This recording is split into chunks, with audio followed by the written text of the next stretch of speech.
Big TV భక్తి సమాచారం WhatsApp ఛానల్లో జాయిన్ అవ్వండి. అన్ని విశేషాలు ఎప్పటికప్పుడు తెలుసుకోండి. ఎంత నొప్పి అయినా ఏదో చిట్కా చెప్పి చిటికెలోన మాయ చేయగలవు.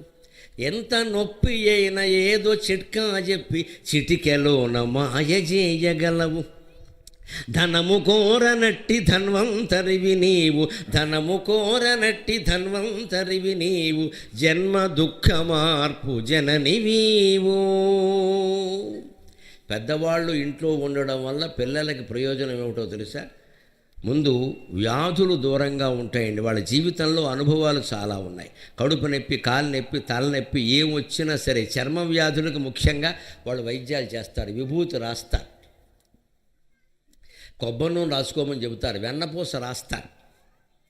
మా అమ్మ ఉన్నప్పుడు ఇప్పుడు మా పెద్దన్నయ్యకి మోకాలు నొప్పి వస్తే ఎన్ని వైద్యాలు చేసినా తగ్గకపోతే మా ఇంట్లో ఉన్నప్పుడు వాడికి ఓ నెల్లాళ్ళ పాటు వరసగా ఇలా వెన్నపూస రాసింది. మాయమైంది, మళ్ళీ ఇప్పటికి రాలేదు వాడికి నొప్పి. వెన్నపూసకు అంత శక్తి ఉంది.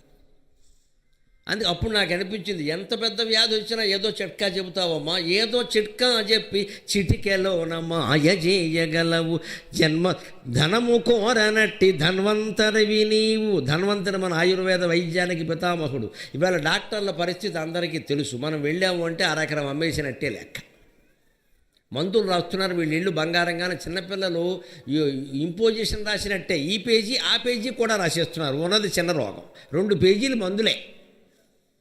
ఇవన్నీ ఎక్కడ దొరుకుతాయి? పక్కనే ఉంటుంది మందుల షాప్. అది వారి బావమరిది గారిదే, అదే మందుల షాప్. ఈయన కలిసి దోచేసుకుంటారు.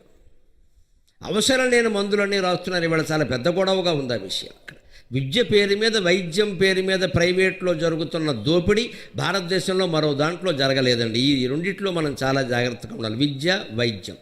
మన ఊళ్ళో బడి ఉంది, పడమర విప్పర్లో బడి లేదంటే మా అమ్మగారు ఇక్కడ చదువుకున్నారు, మా మామయ్య ఇక్కడ చదువుకున్నారు.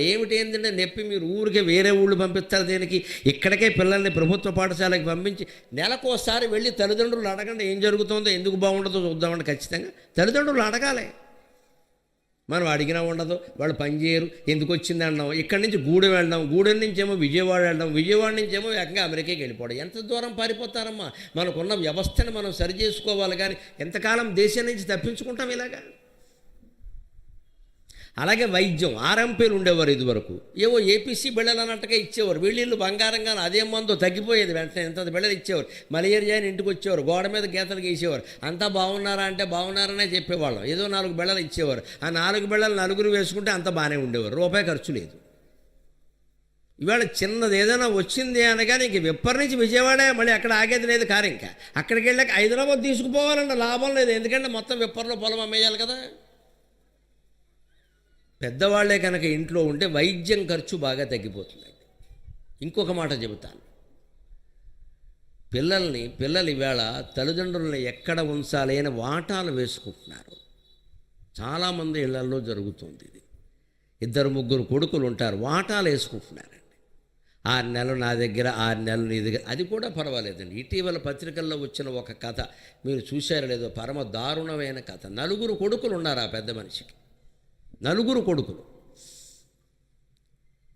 80 ఏళ్ల వయస్సులో భార్య చచ్చిపోయింది, ఏదో దౌర్భాగ్యం. ఆ వయస్సులో భర్త పోయినా ఆర్థికమైన లోటు లేకపోతే ఆడవాళ్ళకి నడుస్తుందేమో కానీ మగాళ్ళకి నడవదమ్మా, చచ్చిపోతాడు ఈయన. కాఫీ కాసుకోలేడు, వంట వండుకోలేడు, భార్య పోయింది. అన్నిటికీ ఎవరినో అడగాలి, వాళ్ళు ఇస్తే ఇస్తారు, లేకపోతే లేదు, వాళ్ళ దయ. ఒంటరివాడు అయిపోయాడు మనిషి.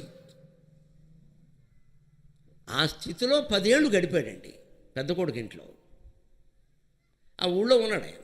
తర్వాత ఏదో 4 వచ్చినప్పుడు నేనే భరించాలా అని అంటుంటే తప్పులేదు పాపం, అంతకాలం చూశాడు కదా. అందుకని వీళ్ళు అక్కడ కూర్చుని నెల వాటాలు వేసుకున్నారండి.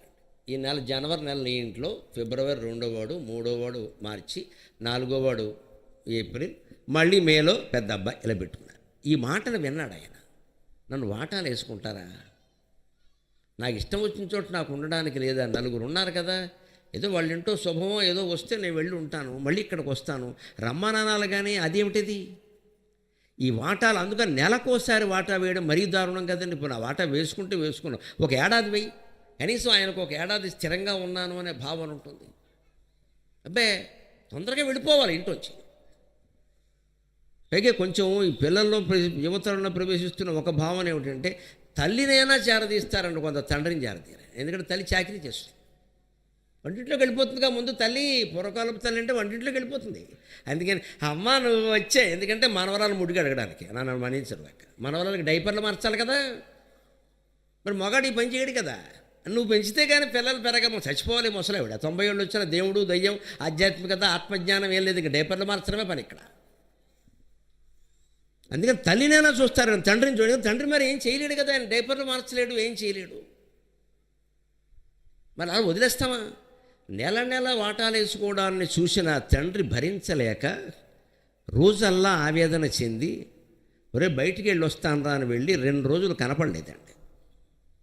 2 రోజులు, 90 ఏళ్ళు ఆయన వయస్సు, 2 రోజులు కనపడలా. ఇటీవల జరిగింది. 2 రోజుల తర్వాత చూస్తే శ్మశానం దగ్గర చితి పేర్చి ఉందండి. ఆ చితిలోంచి కాలని కాళ్ళు, కాలని చేతులు, ఏవో ఎముకలు బయటికి కనపడుతున్నాయి. ఎవరు అంటే ఈ పెద్ద మనిషి.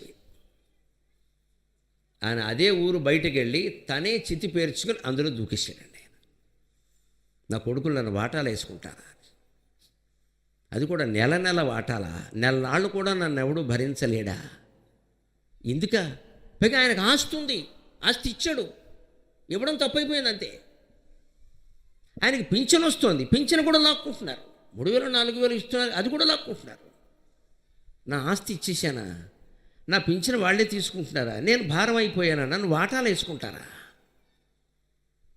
ఇదే నా బతుకు అనిపించి ఇటువంటి వాళ్ళతో ఉంటే అంత పోతే అంత అని ఊరు బయటికి వెళ్ళి 4 తాటికమ్మలు కట్టిపొలలో పేర్చుకుని రాత్రిపూట ఆయన దాని మీద కూర్చుని ఆయన అంటించుకున్నాడమ్మా. పేపర్లో వచ్చిన దృశ్యం ఇది. ప్రపంచంలో ఎక్కడైనా జరిగిందో లేదు, నా దేశంలో జరగడం నాకెంత అవమానం.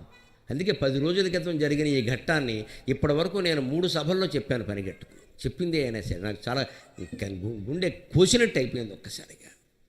ఇదే మనం తల్లిదండ్రులను గౌరవించాల్సిన విధానం, చూసుకోవాల్సిన విధానం. వాటాలు వేసుకోవచ్చండి, అనుకోవచ్చండి. ఎలా అనుకోవద్దు, వద్దురా నాన్నగారు నా దగ్గర ఉంటారా, నీ దగ్గర వద్దు, నువ్వేరా వచ్చి చూడు అని చెప్పాలి అంతే. అది అప్పుడు తండ్రి సంతోషిస్తాడు. ఆయనకి ఇక్కడ బాగుందిరా, ఉంటాడరా. నేను చేసి చెబుతున్నానమ్మా, అనుమానం వల్ల నా తల్లికి 80 ఏళ్ళు వయస్సు వచ్చాక మా ఇంట్లో ఉన్నప్పుడు ఆవిడ ఒక మాట అంది. ఏదో ఒకరోజు ఆవిడకి చాలా ఆనందం, ఎవరే అమ్మాయి నువ్వు మా నన్ను జాగ్రత్తగా చూసుకుంటున్నారా, నేను ఇక్కడే ఉంటానమ్మా, ఇంక పెద్ద వయసు వచ్చింది కదా, ఎవరన్నా అన్నయ్య వాళ్ళు వస్తానంటే ఇక్కడికే రమ్మను, నేను ఇంకెక్కడికి వెళ్ళను రా అనగానే ఈ మహాకవి నోట ఆశువుగా ఒక పద్యం పొంగిందండి. ఎంత తపస్సు చేసితనో ఈ సతి గర్భమునందు పుట్టగా, ఎంతటి మాట పల్కితివి, ఎంతటి మాట పల్కితివి, ఈ పసికూనకు జన్మ జన్మ దుర్దంత దురంత దుఃఖములు రవ్వల పోలిక రాలిపోవా. ఎంతటి మాట పల్కితివి, ఈ పసికూనకు జన్మ జన్మ దుర్దంత దురంత దుఃఖములు రవ్వల పోలిక రాలిపోవా. నీ అంతటి తల్లి ఈ సుతుని ఆదరణమ్మును మెచ్చెనన్న, నీ అంతటి తల్లి ఈ సుతుని ఆదరణమ్మును మెచ్చెనన్న, నా నేనంతకు మించి కోరు పరమార్థమునేదిల మాతృదేవత.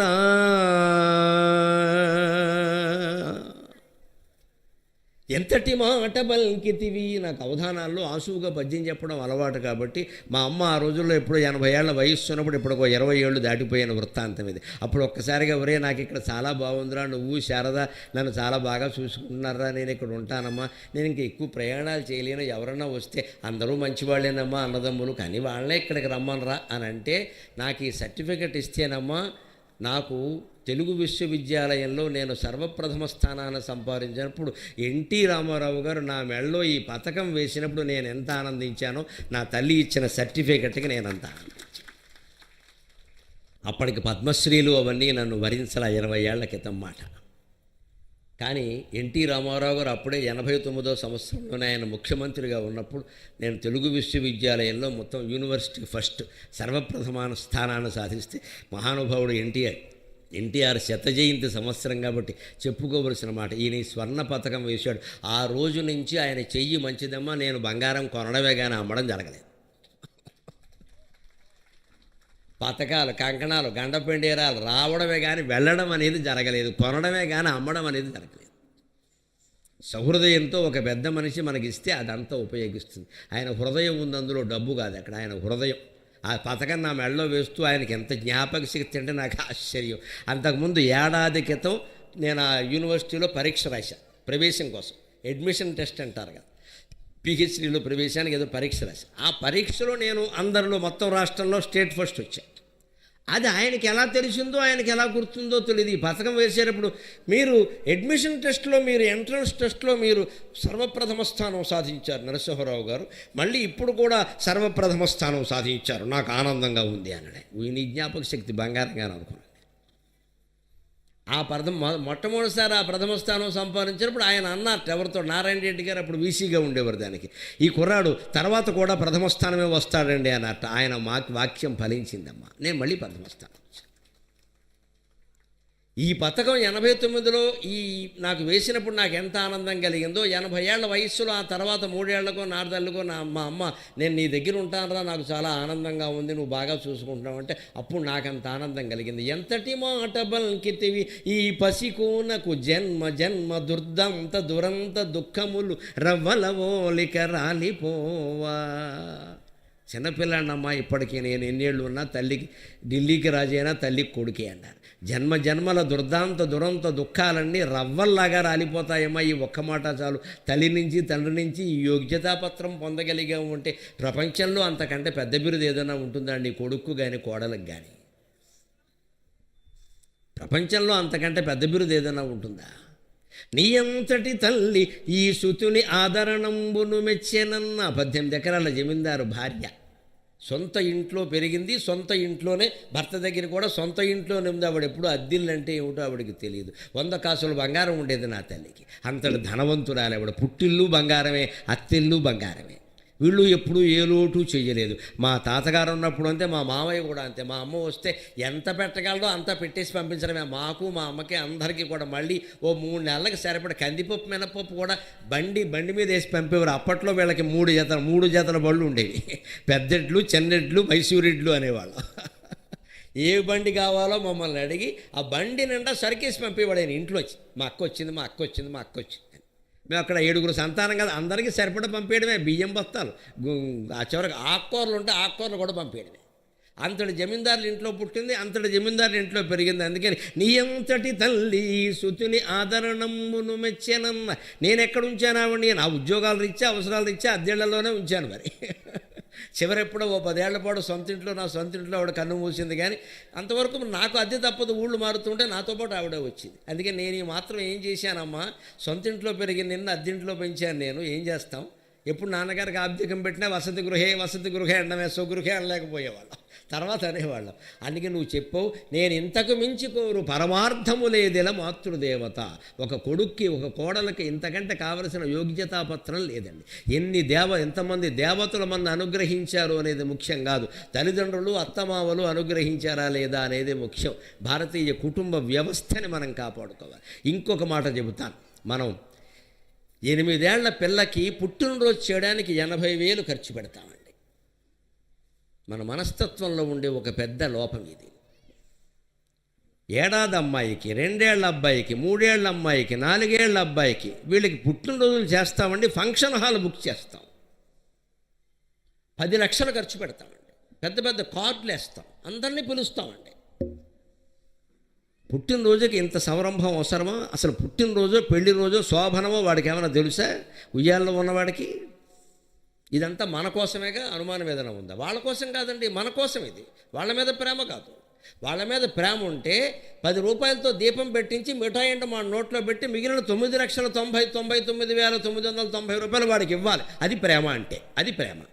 వాడి కోసం ఖర్చు పెడతారా మీరు? వాడికి దాచిపెట్టిస్తారా? పిల్లల పెళ్ళిళ్ళకి ఒక్కొక్కడు కోట్లు, 2 కోట్లు, 10 కోట్లు ఖర్చు పెడుతున్నారండి. కనీసం ఆలోచించండి దయచేసి. కోటికి 1 ఏడాదైనా కాపురం చేయగలుగుతున్నారా? ఎన్ని కోట్లు ఖర్చు పెట్టామో అన్ని కోట్లకి కోటికి 1 ఏడాది కాపురం చేస్తే పద్మశ్రీ ఇచ్చేయచ్చండి, అనుమానం వెళ్ళేదండి. లేదమ్మా, ఈ కోట్లే వాళ్ళతో తగాదా పెడుతున్నాయి. పేదవాళ్ళ ఇళ్లలో లేవండి వాళ్ళ విడాకులు గొడవలు, ధనవంతుల ఇళ్లలోనే ఎక్కువ ఉన్నాయండి. ధనమే కారణం. డబ్బు వల్ల చెడిపోతున్నారు పూర్తిగా. వాళ్ళకి బోల్డ్ ఆస్తి ఉంది, ఇంకా మీరు కూడా ఇచ్చి పంపిస్తారు ఎక్కడి నుంచి. మొత్తం 2 కలిపి దెబ్బలాట్లు పెట్టాయి అక్కడ. నువ్వేం తెచ్చావు, నీ బాబు ఎంత అంటే నీ బాబు ఎంత. పైగా మనం తండ్రి అన్నాం కదా, మన గోదావరి జిల్లాలో బాబు వాడేవడం. కొడుకు బాబే, తండ్రి బాబే. నీ బాబు ఎంత ఇచ్చాడు, నీ బాబు. ఇదేమండి తగాదాలు?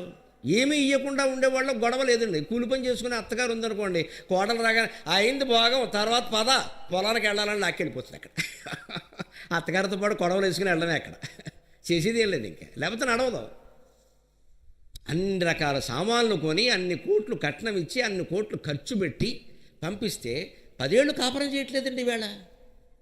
ఇదివరకు పెళ్లి చేస్తే అయిపోయింది ఇంకా సమస్య అనుకునేవాళ్ళు. లేదంటే మళ్ళీ మొదటికి వస్తుంది 2 ఏళ్ళు అయ్యేసరికి. కారణం ఎవరైనా కానీ నేను ఒక్క మాట మొహమాటం లేకుండా ప్రపంచం అంతటికీ చెబుతా, రేపటికి ఈ విషయం ప్రపంచం అంతా పెడుతుంది కాబట్టి ఆడపిల్లల్ని అనొద్దు, మగపిల్లల్ని అనొద్దమ్మా. దయచేసి గమనించండి, ఎవరు మెత్తటి వాళ్ళు మోసపోతున్నారు. మంచి వాళ్ళే ఉండండి, మెత్తగా ఉండకండి దయచేసి. రేవు ఎట్టాల్సిన చోట అడ్డంగా పెట్టేయండి. రేవు మొహమాట పడద్దు, మొగుడు లేదు పెళ్ళాలి లేదు, తప్పెవడదో తేలాల్సిందే. ధైర్యం ఉండాలి ఏమైతే కానీ.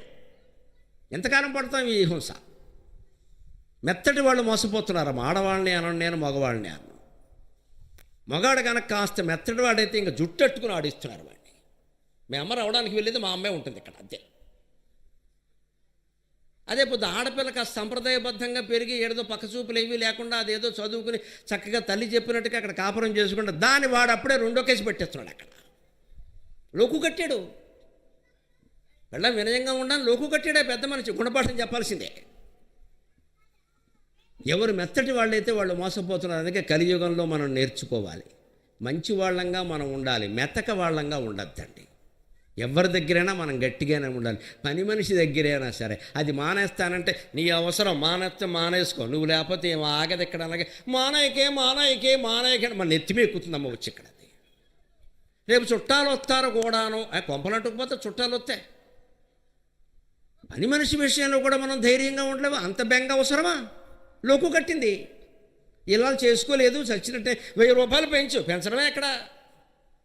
పెంచిన చుట్టేమో రాలిపోయింది, జీతం పెంచాలి ఇక్కడ. ధైర్యం పో, నీ అవసరం పని, నా అవసరం కాదు ఇక్కడ. మాకు ఇంకో 2 సిద్ధంగా ఉన్నారన్న దాని కళ్ళ ముందే బాబు సుజాత రేపటి నుంచి నువ్వు వచ్చే, అయిపోయింది గొడవ. ఎక్కడికి పోతే సుశీల్ ఎక్కడే ఉంటుంది. ఎందుకంటే సుజాతను పిలిచాం కదా, అది ఫేక్ కాల్ అయినా సరే మాట్లాడేయాలి. మెత్తగా ఉంటే కుదరదు, కలియుగం ఇది. కానీ మంచితనం మంది, మనం ఎవరిని మోసం చేయొద్దు. కానీ ఎవరి చేతుల్లో మోసపోకుండా కూడా మనం చూసుకోవాలి. భార్య ప్రవర్తనలో కానీ భర్త ప్రవర్తనలో కానీ తేడా కనిపిస్తుందంటే నిలబెట్టి మొదటే అడిగేయాలి, ఊరుకోవడం కాదు ఇక్కడ. దాన్ని పెరగనివద్దు ఇంకా. 3 ఏళ్ళు 4 ఏళ్ళు 5 ఏళ్ళు తర్వాత ఏమనుకుని ఉపయోగాలు. ముందే మొక్కయి వంగనది మానయ్య వంగన. ఏంటి కదా ఆలస్యంగా వస్తున్నావు, ఎక్కడ తిరుగుతున్నావు, ఫోన్ది ఒకసారి ఫోన్ది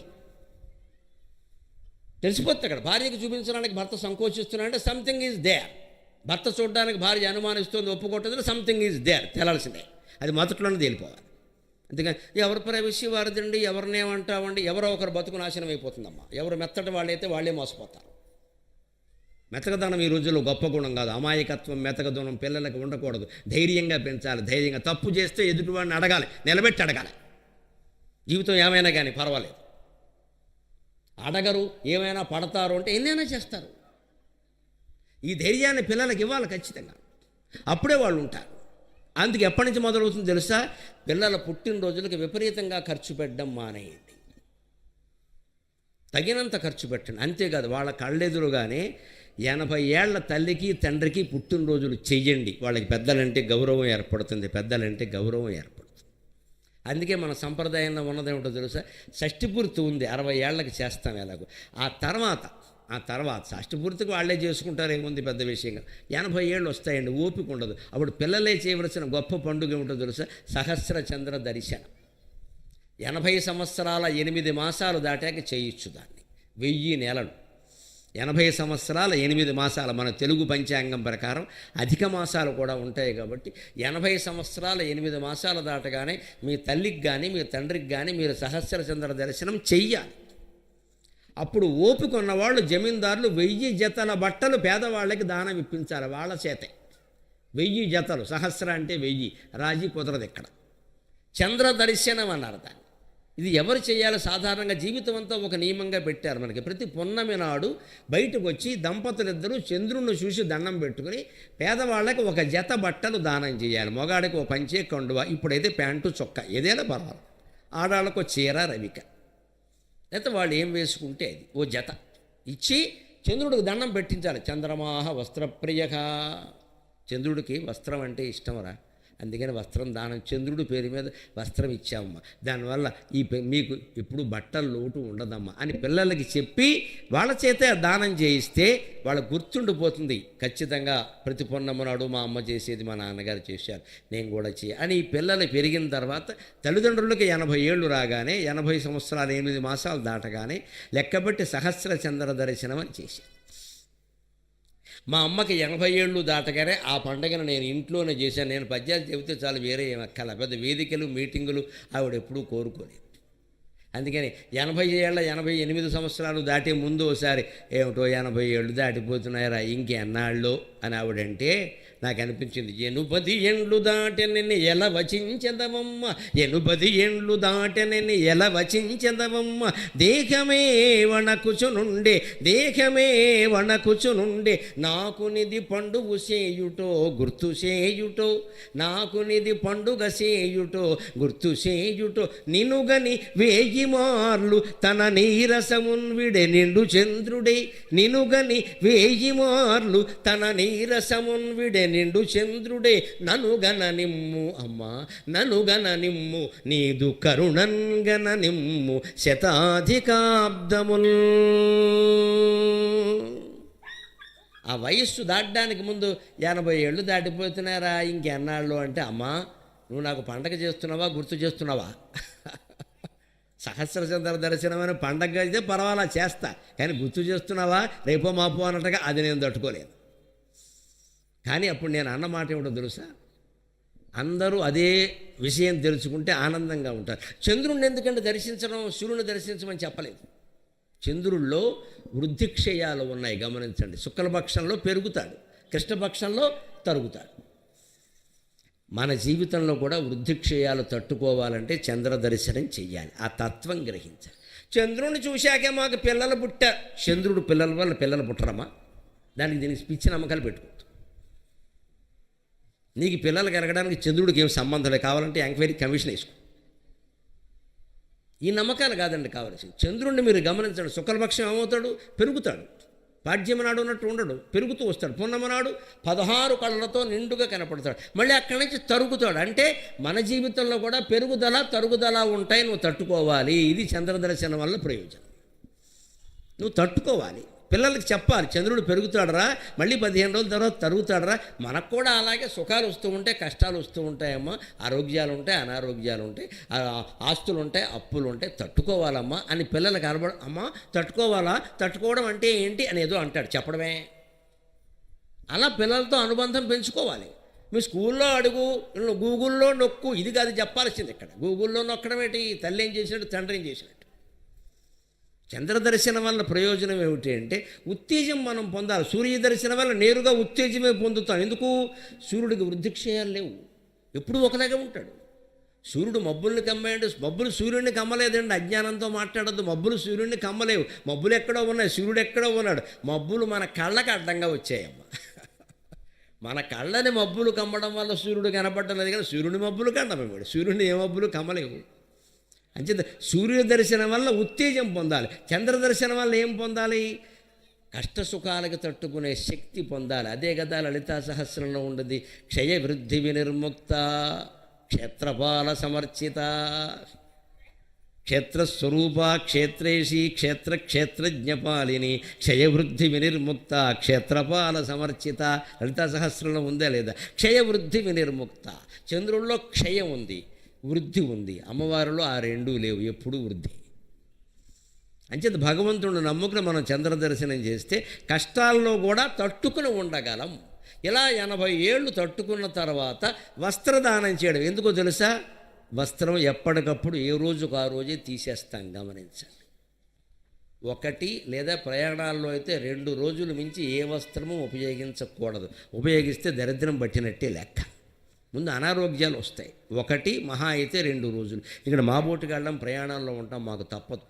రోజు కొత్త పంచే కండువ మోసుకెళ్ళాలంటే వెనకాల ఓ మనిషి ఉండాలి. ఇక్కడ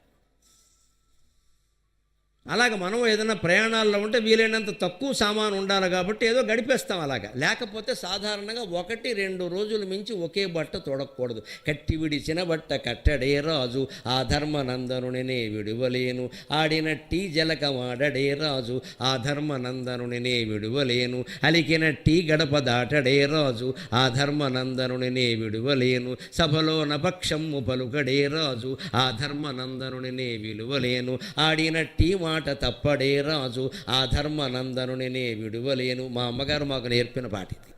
మా అమ్మగారే నేర్పిన పాట. అస్తమానం ఆవిడ పాడుతుంటే మాకు నోటుకు వచ్చేసింది. మనిషిలో ఏ లక్షణాలు ఉంటే లక్ష్మీదేవి ఇంట్లో ఉంటుందో చెప్పారు ఇక్కడ. కట్టిన బట్ట మళ్ళీ కట్టకూడదు, తప్పనిసరి అయితే తప్ప. స్నానం చేసే నీళ్ళు ఎవరో స్నానం చేశారు, అవి పారబోసి మనం స్నానం చేయాలి. అందులోనే చేసేయకూడదు, నీళ్లు కలిసి వస్తాయని. ఎందుకంటే రోగాలు వస్తాయి, వాటి రోగాలు మనకు అంటుకుంటాయి.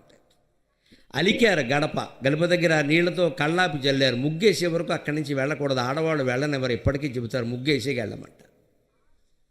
అలాగే యజమాని బయటికి వెళ్ళిపోయిన తర్వాత వెంటనే ఇల్లు ఊడవకూడదు, ఊడిచిపెట్టుకుపోతుంది అంటారు మొత్తం వాడి వెనకాలే.